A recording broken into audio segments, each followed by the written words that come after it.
Constantine.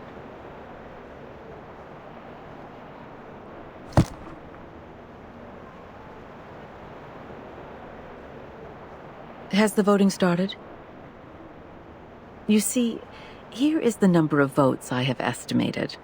The pro-drafts will lose by 5 votes to their opponent. Don't forget our bet. The one who loses will pay for the new stamps. The final vote is not today, I'm afraid. Z's speech is still ongoing. She has just started the part on Article 3, Section 5 of the Rules of Procedure. But the speech has already lasted 7 hours. Even some delegates have left. What? A filibuster? Yes, and Katz's speech will be right after that. So, I guess the final vote won't start until tomorrow. That won't make a difference. Delaying the vote won't change the result.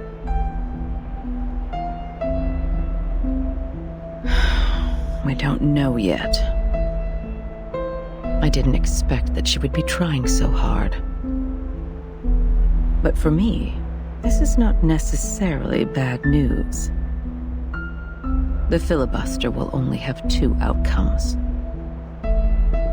It is either one of the parties wins over 2/3 of support and gains victory, or both parties get stuck in a tug-of-war. If this tug-of-war doesn't end with a clear outcome, the Storm Reformation will end up completely dead and forbidden to be discussed within 5 years. Are the stakes getting too high?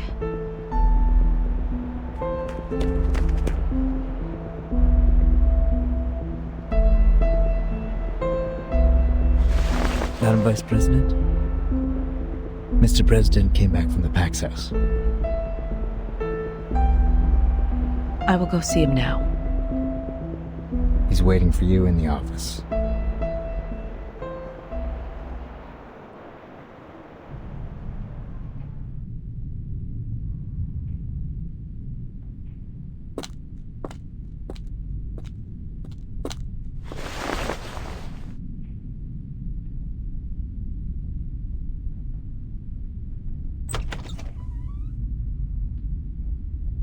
Mr. President. Good day to you, sir. May the peace be with us. May the peace be with us. Are you feeling better these days? I can still hang in for a few years. Thank you. Are they doing all right? Just as usual. Nothing to worry about.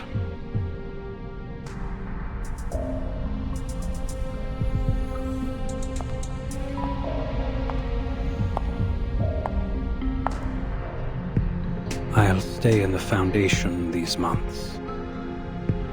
The agenda is well arranged. There is something more important that I must tell you in person.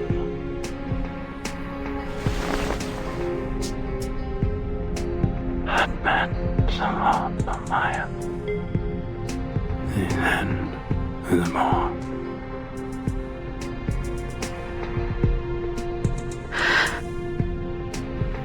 This is their judgment. Yes.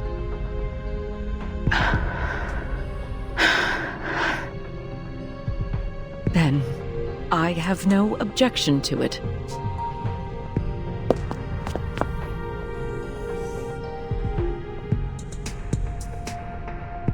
Hold tight, my friend.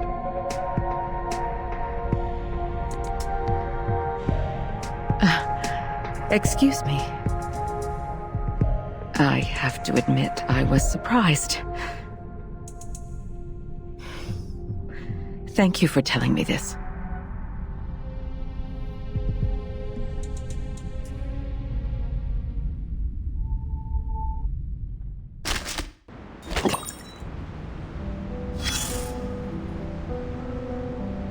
Look at where you are. Paulina also once stood here. A human, a member of the St. Pavlov Foundation. She started from here, took 33 steps and a half, turned left, opened the door, and then turned right, went on for another 5 meters. She stopped and opened the historical intelligence cabinet. For work, sweetheart. Most of the actions we took in most of the time were for our jobs, or for the sake of getting one. She's a good employee, the kind of person who sincerely wishes to contribute to society. Her dedication to work equally applied to events as big as maintaining peace, and matters as trivial as looking through old files.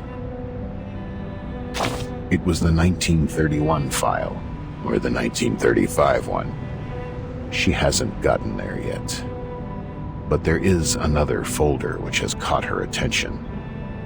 On December 28th, 1932, on the wonderful day of the Holy Innocents in Mexico, 13 Arcanist High School students attacked the crowd during the nighttime celebration.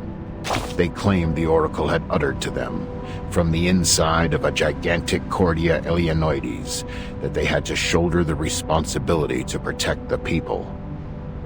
So they took their wands and knives, carried bottles of potion of concocted picric acid and nitrocellulose, and walked into the festival market like any regular happy young people.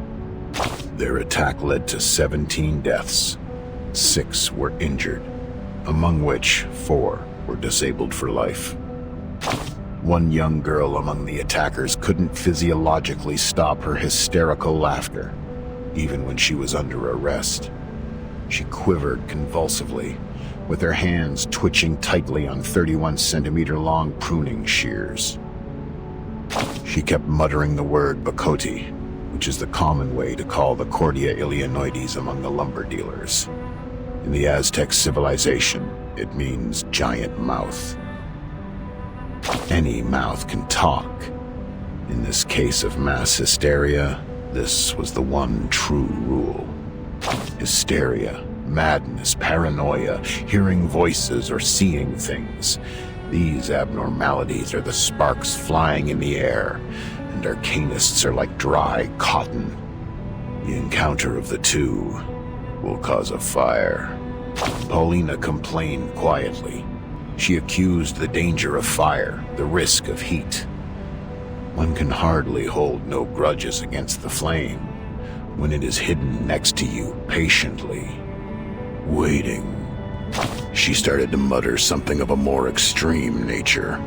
She was carried away, forgot that each individual has their own right even in a collective body. She forgot what public opinion can do to subtly influence a community. Her eyes were fixed on the scarlet flame. Racist thoughts crept silently into her blonde-haired, beautiful head like a cunning centipede. Fortunately, this is not yet the end of the story. Paulina still had her chances to change. Change. Yes. An alteration. Everybody has to change. You can improve your living standards, pay for prettier white clothes, drive around in a limo painted in bright pink. Anything to prove that you're as much of a man as those tough warriors in ancient Europe. Or you can try the bitter side of life. A life so bad that every weekend you have nowhere to go but lie on a couch hollowed out by your dog and pick your nose. You pick it hard just to locate and take out the hardest, largest booger that irritates your nasal membranes to stop the endless sneezing. The change of Paulina started from a question. A senior staff of the Foundation walked to her, flipping through the pages of the same folder, and asked, "But Paulina, how are you going to deal with the fire?" On the next page, the survivors started a new life under the supportive measures, and the crazy children have left their poor family, leaving the violence and harassment behind, and moved into a sanatorium with white walls. The record of the follow-up visits showed that they have stayed mentally stable since. They learned to calm themselves and overcame drug addiction and alcohol abuse. Some of them were even married. Between the last 2 pages, there lies a thank you letter. The name signed at the end of the letter went on for 2 lines, and the last name ends with a cheerful strike going up, like a smiley face. The fire is always there, Paulina. We need to find a way to live with it, not to extinguish it. Keep them somewhere safe, like a high shelf, and away from the fuel. Watch over the temperature. Maybe teach them to burn in a manner that no one, including themselves, would be hurt. Division and confrontation have never taken this world to a better place, have they? They went on talking for a bit more, about the responsibilities of this job, about personal liabilities, about hatred, about the minorities, about the practices that ought to be taken to realize ideas. Young Paulina had changed. Drops of tears seep out from the bottom of that pair of beautiful green eyes. I shed tears with her, of course. Sadly, I was busy sucking the flavoring powder on chips off my fingers and missed the right moment to wipe those tears off my face. Nevertheless, this is my favorite episode. We should watch it again. Look at where you are. Paulina also once stood here.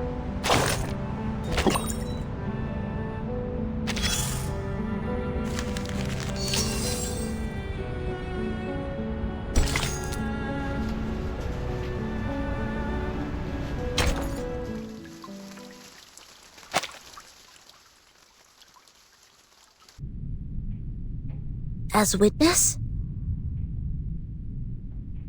Yes. Your report means a lot to him. I can provide the report, but I have no experience in court hearings. If I say something wrong, will it affect the special prosecutor's decision?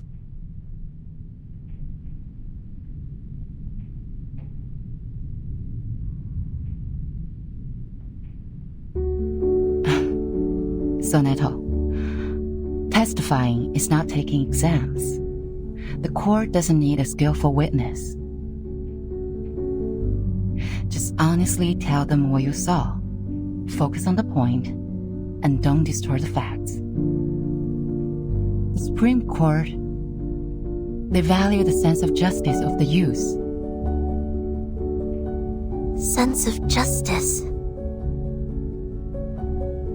And that's a noble quality you have. I will do my best, Madam Z.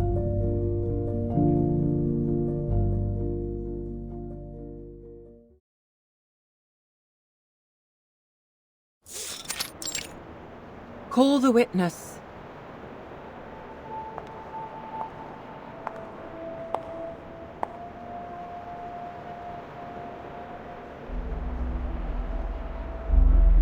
Greetings. May the peace be with us. May the peace be with us. Soneto, as informed by the subpoena, you have been called forth by the accuser, Bernard Wilson, to testify as the witness in court.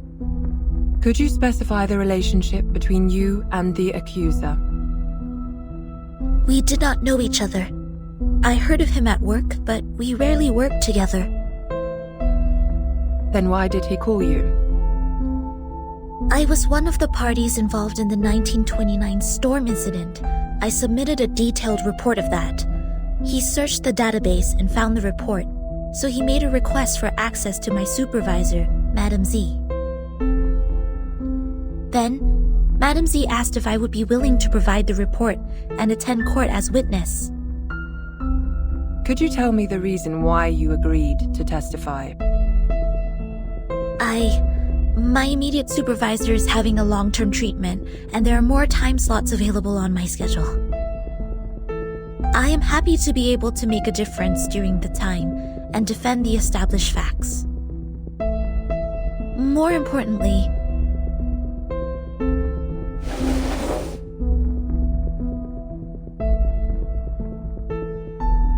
I personally believe that there is still much room for improvement for the Foundation's office in Chicago in the United States.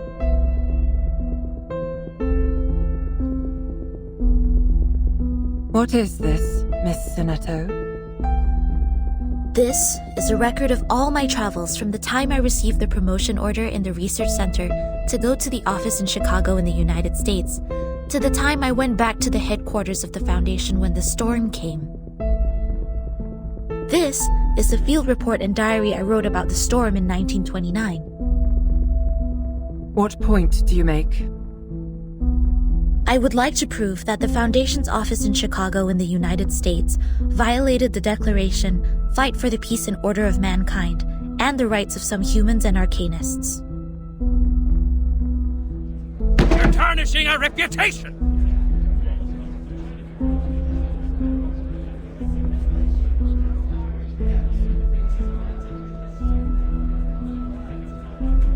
I request a debate duel! I won't allow her to distort the truth like this! Mr. Seth, I haven't checked these files yet. Silence, please. Your Honor, you can examine the files one by one while we're having the debate duel. I can't bear to see the long history of our office slandered in this way by a newcomer.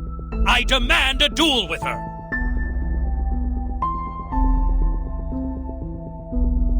Sinetto is an investigator with rich combat experience. There is no good dueling with her.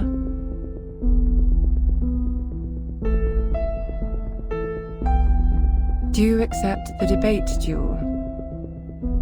I have no objection, madam.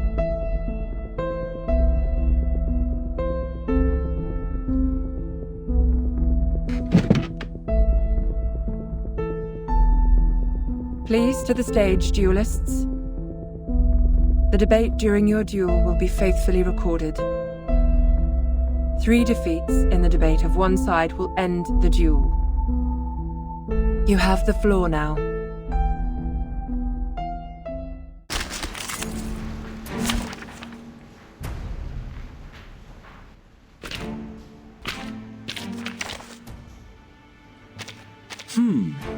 There will be some differences. Playtime, boys and girls. I have decades of historical materials of the office and know it better than anyone else. While you were in office for just 3 days? What makes you think your testimony is more valuable than my materials? Whether the history is long or short, it does not affect the validity of the facts. Article 78 of the International Law of Procedure states, any individual who has knowledge of the case and has an independent will is obliged to testify as witness. Hereon, I shall prove the value of my testimony. February 14th, 1929, after the storm. Half of the staff in the office were absent from work. I learned that this was permitted by the director. They were required to sell alcohol in speakeasies at night to make a profit for the office. The malpractice at daytime was therefore tacitly approved. This can be found in Photo Appendix number 3-12-8. Slander! It's individual behavior of the employees who do not comply with the rules. That morning, an hour and a half before my encounter with Timekeeper, a procession appeared in the square in front of the office. They were mostly humans, with a few arcanists.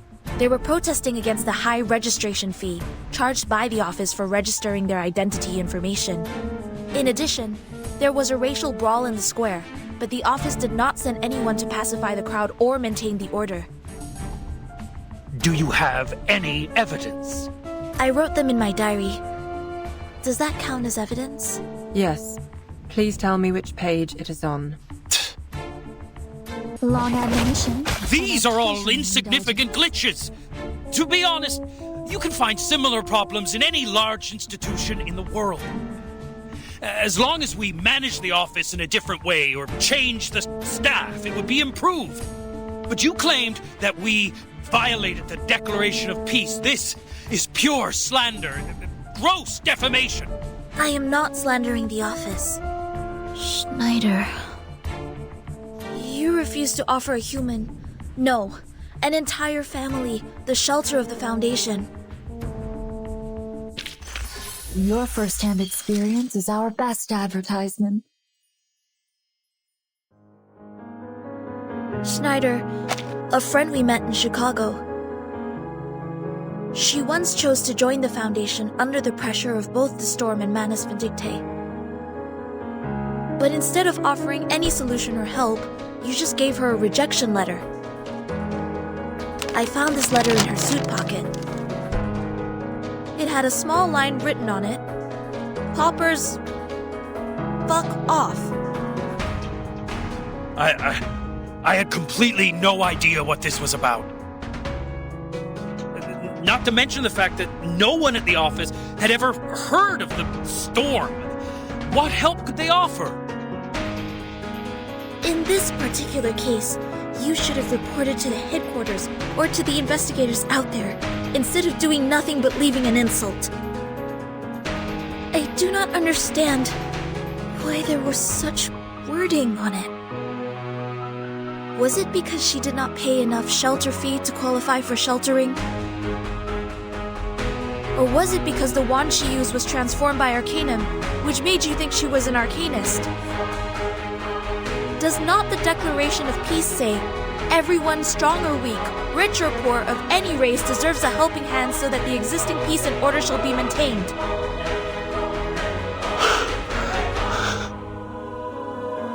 They were humans. If only they had made it to the headquarters sooner. Maybe they...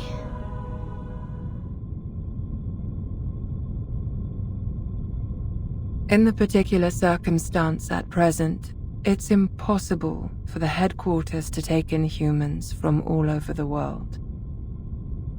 But you bring out a possibility better than anything that happened. Thank you very much for your testimony, Miss Sonetto. And also for the debate, Mr. Seth.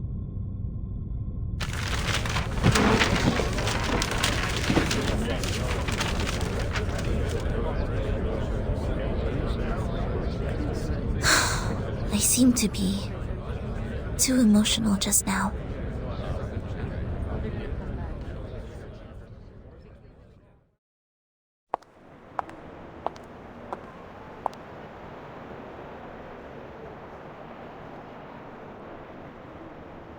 Miss Sonetto.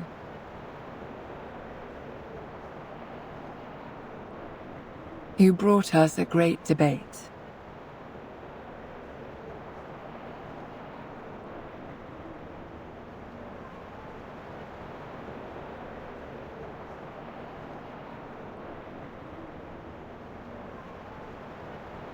Have you heard of the Supreme Court? You should come when you're free.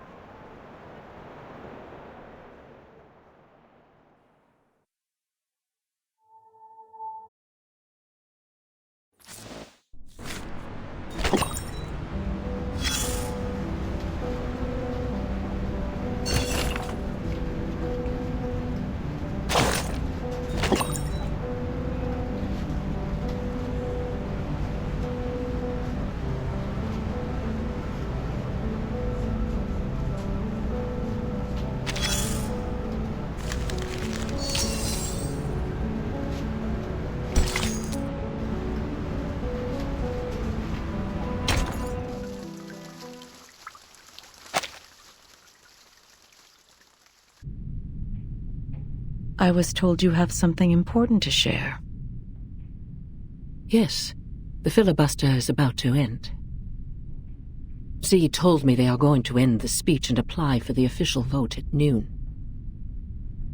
If you're going to continue with the debate, don't forget to send your men.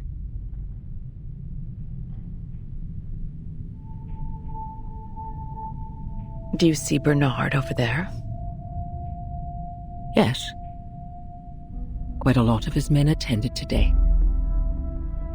They have remained uncommitted to Storm Reformation so far. I thought they wouldn't bother to attend. The opposition side doesn't need a dozen more votes to win, after all.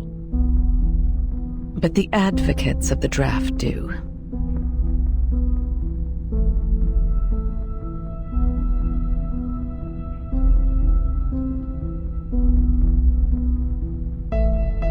There will be a new draft given to you in 2 hours.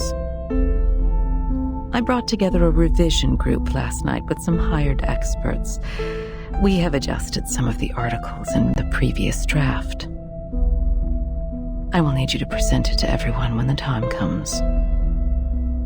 What for? Is that draft going to be adopted?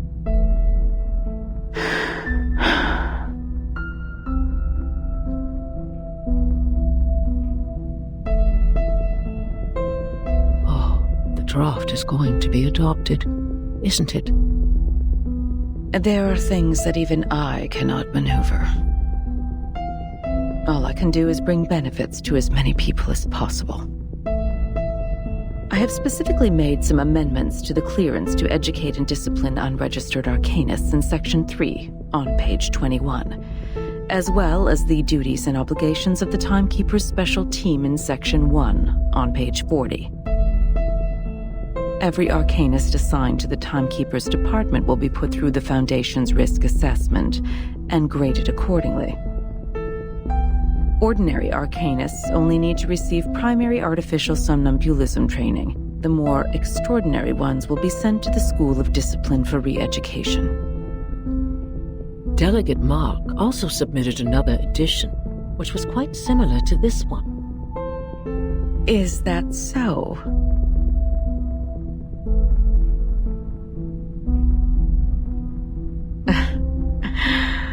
Well, very well. I'm pleased we have reached a consensus even before we meet. Here are more things we have revised. Given their resistance to the storm, the Timekeeper's special team will take up more work related to Manus Vindictae. The Foundation will utilize their abilities.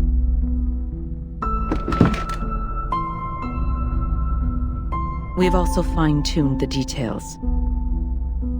They will be given more executive power while the Foundation retains control over all things. Remember, we have to make everyone aware of these changes before the voting starts. We have to make sure this version of the proposal is the one that gets the final approval in the end. Understood.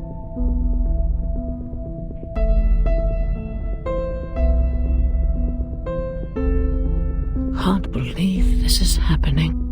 Huh. The first revolution targeting arcanists in the past decades. Don't forget my stamps for this quarter, Constantine.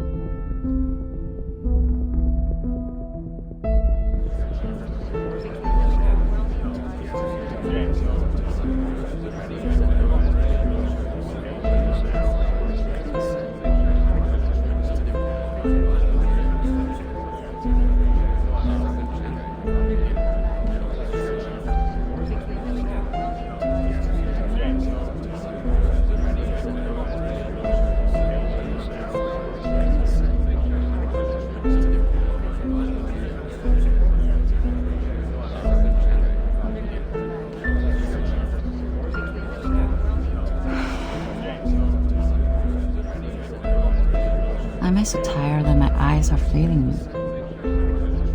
No, it's not the time to relax. Just 2 more hours. Hang in there. It will end soon.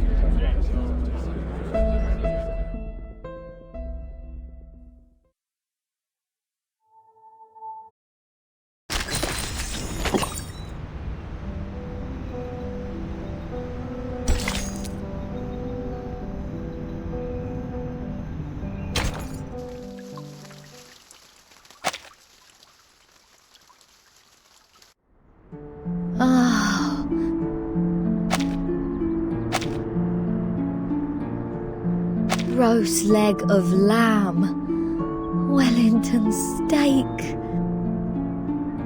Turkish kebab. Oh, I want meat! Are you hungry? Worry not. The leaves of the potatoes we planted have turned yellow. Struvis said this is the harvest time. Let's dig them out and make shepherd's pie. Potato? Vegetable? No, I don't want them anymore. I've been eating healthy salads for a month. I want meat.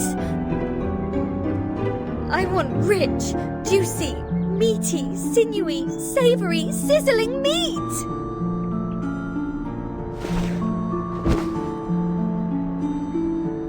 Wait. It smells so good. That's meat. Where's that smell coming from? I do smell something good as well.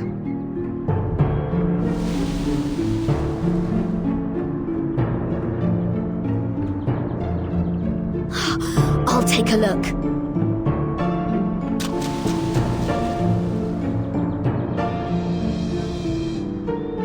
Wait, Regulus! The critter's lair is over there! Critters? No worries. Critter is a type of meat. Roast it over fire and a square meal is here. Smells so good. It's over here.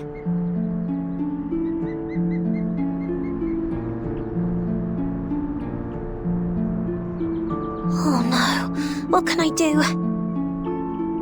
Father said some critters could cause hallucination and diarrhea if eaten.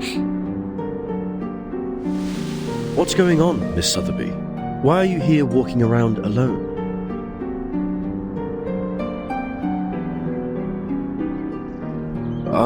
Where is Captain? Oh, good to see you here. Regulus said you smelled meat and went straight to the forest to catch critters. Waffle. It has been too long since we last had Dr. Pepper. Does Captain finally start to have a senior moment? Let's hurry over and take a look.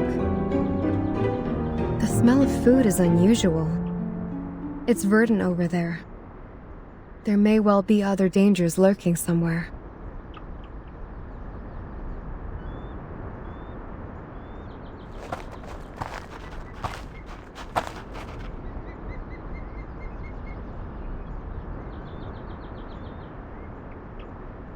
This is weird. Where on earth does the smell come from?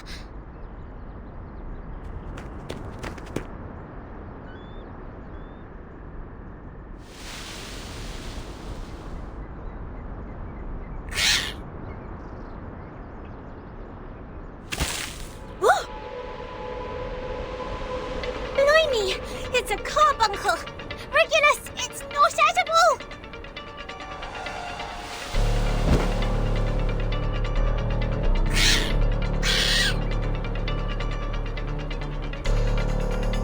That's the lair of carbuncles. They've been stirred up. Whoa!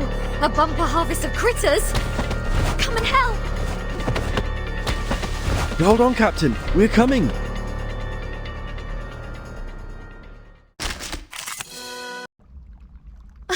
Oh, are they really all inedible? I did smell the sizzling meat. Oh, it's somewhere around here. Right around... Oh, hi.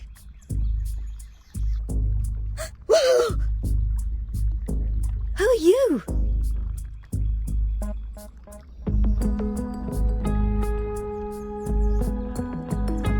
Lilia?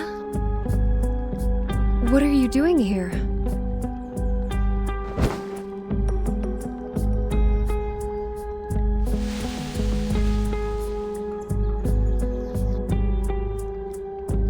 I got you something good.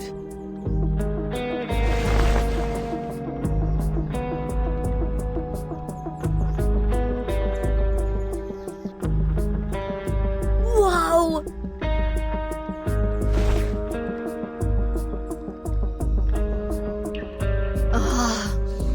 Lamb, it tastes so good. So good. I barely know what grease is supposed to taste like.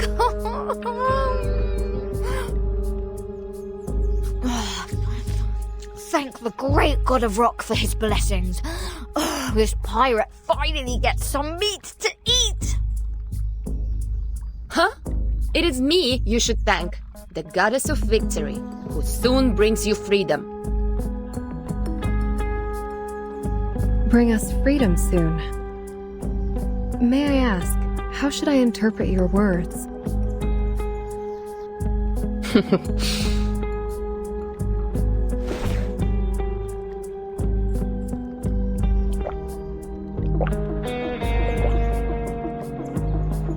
You want some?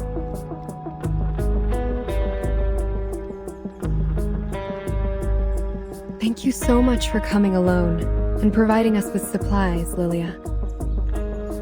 However, please tell us why you are here. Did Madame Z send you?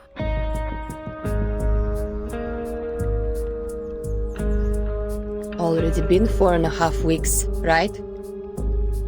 This is not the first time I visit you guys here. The one hiding in the shadow last time? It's you? I wonder how much longer you can hold on for Vertin. You see, saying is one thing, fighting is another. I've seen many deserters. Way too many. Crying out loud, peeing their pants, drooling all over on their rabbit foot. But you guys are different. You actually did it. You conquered places in the Foundation, defended your own places, and put pressure on those in white till this day, the last day in this 4.5 weeks. That's the Stalnaya Volia I appreciate. If I didn't come today, would you eat your boots tomorrow? Of course not. We still have potatoes, almost ripe. And carrots.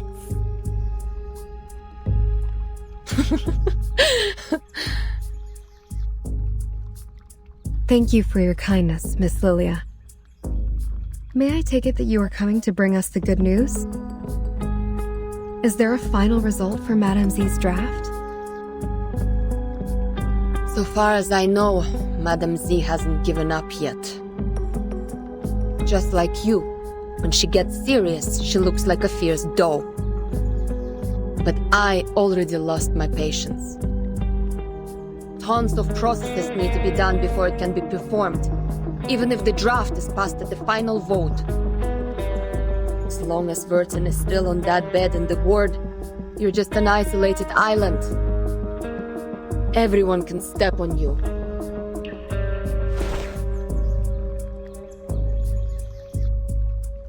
Take care of them for me when necessary. That's what Vertin said when she gave me the vodka. It's time to deliver on my promise. Are you going to do something dangerous? A thing that is worth the risk. I've been waiting for this moment for so long. Someone needs to wake up from the dream.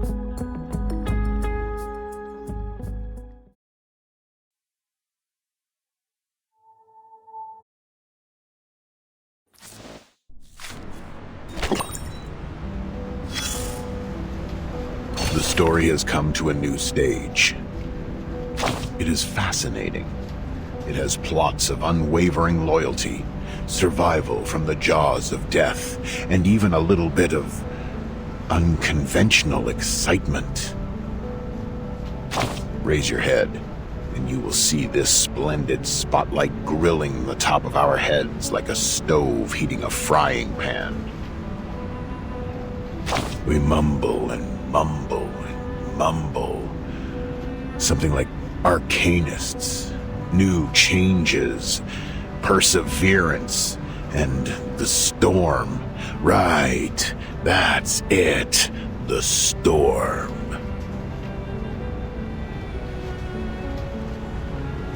The storm is no longer something new here. Everyone in the story talks about the storm. People don't find it attractive anymore. Once you turn the camera out of the spotlight, you'll see many other people on the stage. Many, many other people. The other actors. Actors who are different from you.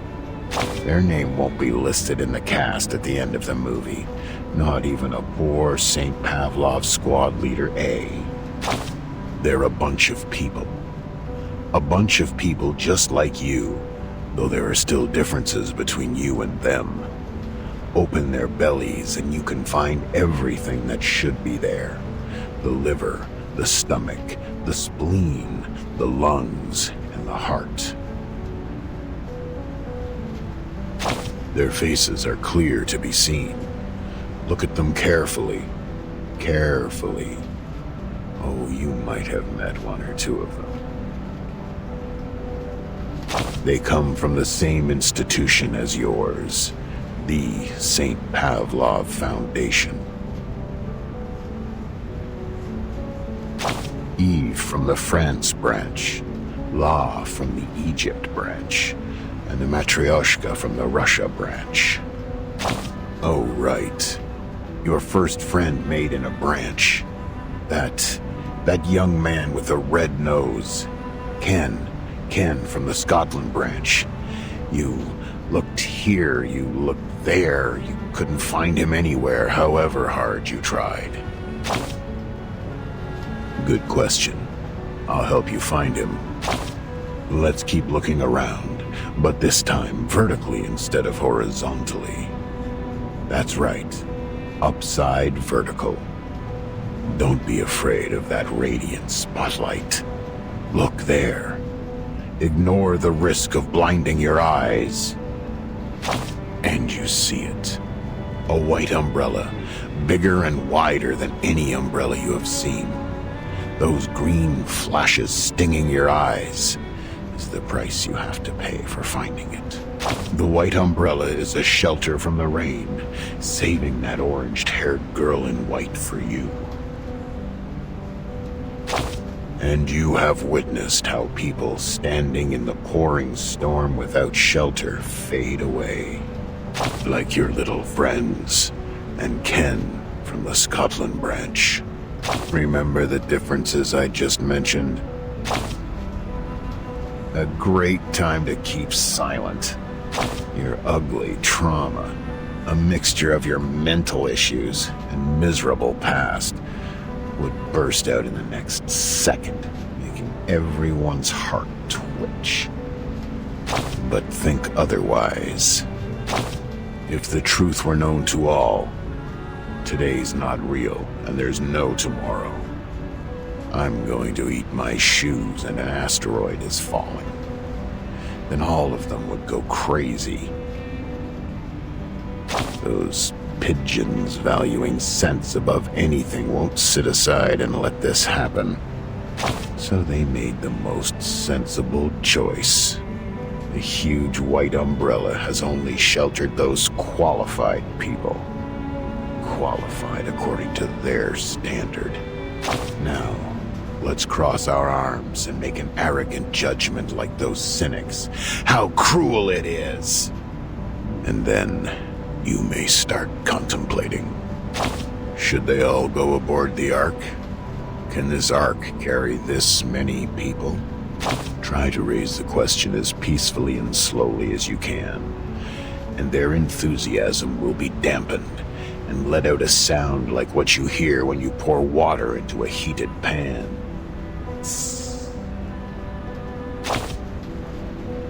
Their feelings. Oh, they. You mean Eve, La, and the Matryoshka. Of course you care about your friends. That's a virtue of yours I won't forget. In order to understand their feelings, you need to bend down and reach. That's right. Reach for the dark corner under the stage. Until your fingertip is wrapped by soft, warm, and considerate black velvet, as comfortable as a mother's singing to her baby in a crib. That's what the people without a shelter above them are feeling now. More silence. You are really good at finding the right timing for your silence. Just like my friend and I are experts in farting soundlessly in the elevator cart. My hypocrite and dumb friend. Think about it in a different way. Who knows how much garbage there is under the stage? There may be liquid seeping out of rotten pastry and dairy products, intrusions of American cockroach with sleek abdomen crawling everywhere. Who can say it's not a blessing to know nothing about the truth? Especially when you can't leave this shitty place.